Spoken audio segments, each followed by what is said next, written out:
ጀግና ማለት ራሱን ለመፈተሽ የማይፈራ ማለት ደግሞ አለ ገብቼ ቤቴ ምጽፈዋል። ጀግና ማለት ራሱን ለመፈተሽ የማይፈራ ነው። ሰው የሚፈትሽ ሰው ጀግና አይደለም። የእንትናን ህይወት አይተዋል ብሎ የሚመራመር የራስን አይተዋል ወይ? ጀግና ማለት ሰልፍ ኦፕራሲዮን የሚያደርግ ነው። እስካሁን ድረስ እንደዛ አይነት ሐኪም አልገጠመኝ። ገጥሟቸዋል? ሌላ ሰው ኦፕራሲዮን ነው የሚያደርገው ሐኪም ግን ከኒ ኢማጂን እዚህ አካባቢ እንትን አለብኝ እና ቀድጄ ገብቼ ሰፍቼ ማስላይ። ይሄ በጣም ኃይለኛ ካሬጅ ነው። በራሱ ላይ ኦፕራሲዮን የሚያደርግ ሰው ሆኖ ምን አይነት ህይወቴ ምን ይመስላል? እያደኩ ነው ወይ ወይስ የጴንጤ ቋንቋ ነው ማቀላጠፈው?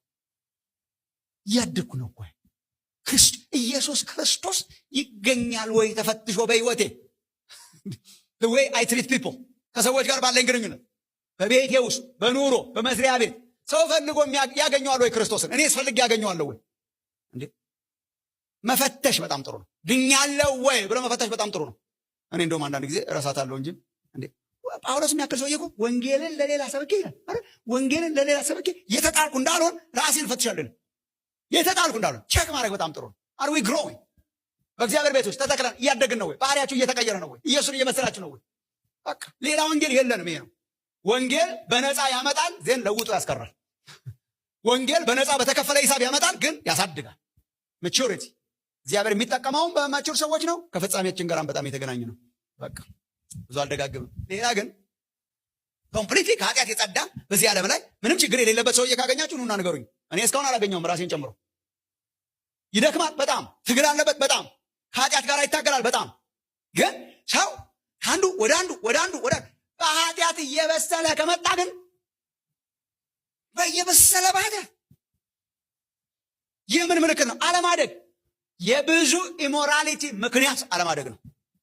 ይኸው ክፋት፣ ተንኮል፣ ግብዝነት፣ ቅናት፣ ሐሜትን ከምን ጋር ነው የሚያያይዘው ጴጥሮስ ካላችሁ ከህፃንነት ጋር።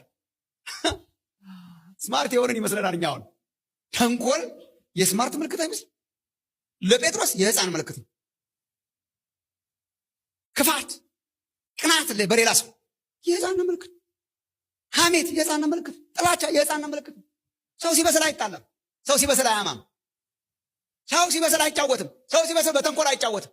ሰው ሲበስል በትዕቢት አይጫወትም። መብሰል እንዳትጫወት ያደርጋል። ኢሞራሊቲ ዋናው ሰው በኢሞራሊቲ እያደገ እንዲመጣ በቸርች ውስጥ የሚያደርገው ምንድን ነው? አለመብሰል። እድሜ እያስቆጠረ እቺን ዝም ብላችሁ እንድትመረምሩም ጣል አድርጌላችሁ እሄዳለሁ። መብሰል ወሳኝ ነው። አዎ። ለምን? የሕያውነት ምልክት ስለሆነ። መብሰል ወሳኝ ነው። አዎ። ለምን?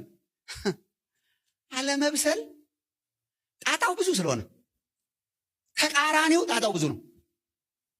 ያለመብሰል ጣጣ እንዲሁ ምን አለበት ሌላ ቃል ባገኝ። አስቤ ነው ጣጣ ያልኩት። ክራይስ በቤተ ክርስቲያን ውስጥ ትልቁ ጠላታችን አይኖ ዲያብሎስ ነው። ዋና መጠቀሚያ መሳሪያው ያለበሰሉ ክርስቲያኖች ናቸው። ጥፍር አንጨፍርሮ ፀጉሩን አሳድጎ መጥቶ አንገታችንን የሚይዝ ዲያብሎስ አይደለም። ቸርችን ታስራ እንድትኖር የሚያደርጋት እግዚአብሔር እንዳይሰራ በመካከላችን የሚያደርገው በብዙ ጣጣ ውስጥ እንድንገባ የሚያደርገን ወንድሞች እናቶች፣ መገሰጽ ካለብን አንዱ መገሰጽ ያለብን ይሄ ነው። እንዴት እንደምንገስጸው አላውቅም።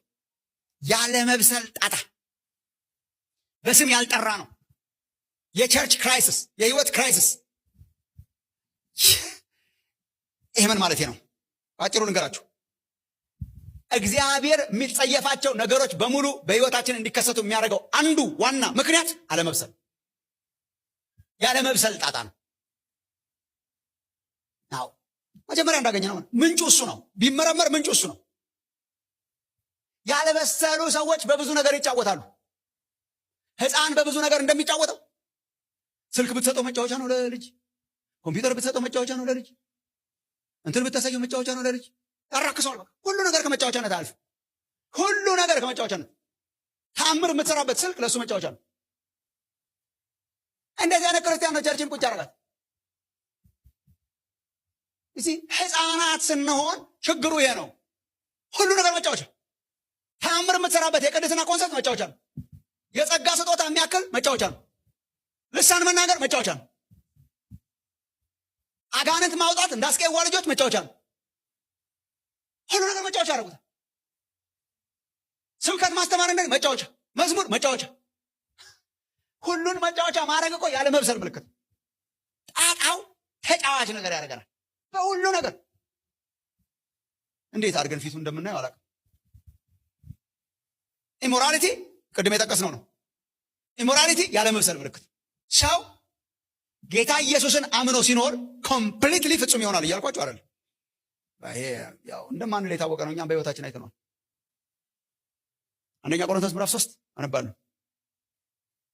እኔም ወንድሞች ሆይ የሥጋ እንደመሆናችሁ በክርስቶስም ሕፃናት እንደመሆናችሁ እንጂ መንፈሳውያን እንደመሆናችሁ ልናገራችሁ አልቻልኩም ይላል። መንፈሳውያን አይደላችሁ ይላል። ተቃራኒው ሕፃናት ናችሁ። በክርስቶስ ሕፃናት እንደመሆናችሁ እንጂ መንፈሳውያን እንደመሆናችሁ ልናገራችሁ አልቻልኩም። ገና ጽኑ መብል ለመብላት አትችሉም ነበርና ወተት ጋትኳችሁ ይላል። ያኔ ቸርቿን ፕላንት ሲያደርግ። አሁን ትልቁ ችግር ምንድነው? ጳውሎስ የገጠመው ያኔ ቤተክርስቲያኗን ሲተክል እንደ ሕፃናት ነው ያወራቸው። ከብዙ ዘመን በኋላ ስለነሱ ሲሰማ ሪፖርቱ ሕፃናት ሆነውልሃል። ኧረ በስመ አብ እግዚአብሔር ይጠብቃል። ከስንት ዓመት በኋላ ሕፃናት ሆነዋል። ገና ስጋውያን ናችሁና እስካሁን ድረስ ገና አትችሉ ይላል። አሁንም ወተት፣ አሁንም ሌላ መብል መብላት አትችሉም፣ ሕፃናት ናችሁ። ዋይ በምን አወቅ ጳውሎስ? ሊስን ወገኖች የእግዚአብሔርን ቃል ኬርፉሊ። በምን አወቅ ጳውሎስ? ያኔም ሕፃን ነበራችሁ አሁንም ሕፃን ነበራችሁ ብለህ ትሰድበናለህ ይላል እኮ የአሁኑ ክርስቲያን። በምን አወቅ? ምንድነው ያንተ ኤቪደንስ? ምንድነው ያንተ ኤቪደንስ? ምንድነው? ሳያችሁ በኢሞራሊቲ ጠቅጠቅ ብላችኋል። ይኸው ቅናትና ክርክር ስለሚገኙባችሁ ኤቪደንስ። ጣጣ ያለማደግ አላደጋችሁም፣ አልበሰላችሁም። ያኔም ወተት ጋትኳችሁ፣ አሁንም ወተት ነው የሚያስፈልጋችሁ። አላደጋችሁም። በምን አወቅ? ቅናትና ክርክር ስለሚገኝባችሁ ስጋውያን ናችሁ። በቃ ይኸው ቅናት አለ፣ ክርክር አለ፣ ጥላቻ አለ፣ ሞራሊቲ አለ። አላደጋችሁም ማለት ነው። ነገር በምሳሌ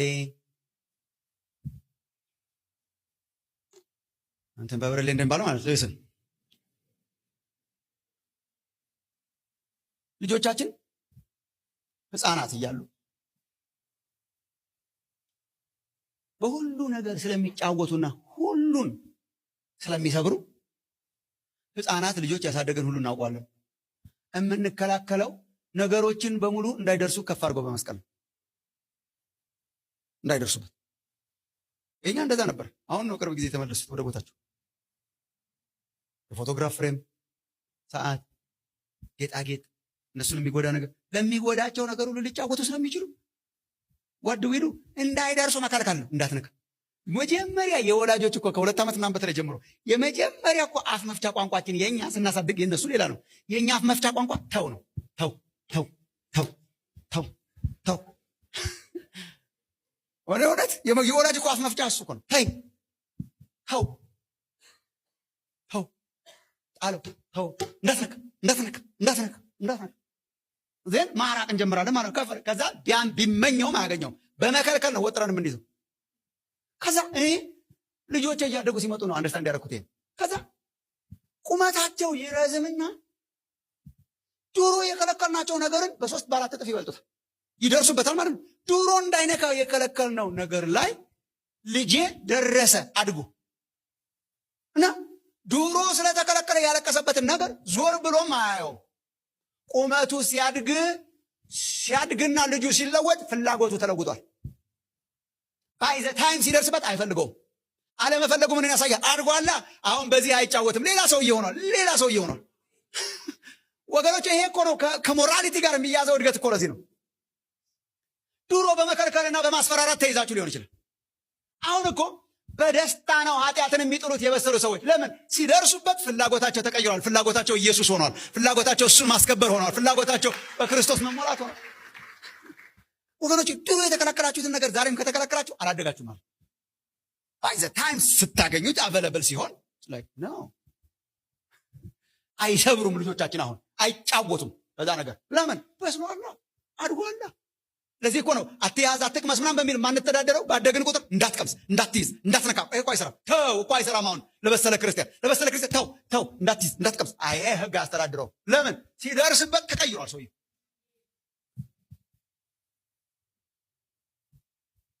መንፈሳዊ ቁመታችሁን ይጨምረላችሁ እግዚአብሔር። በጣም ሁሉ ነገር ጣጣው አለማድረግ ነው። ኢሞራሊቲ ጣጣው አለማድረግ ነው። ኃጢአት ጋር መጫወት አለማድረግ ነው።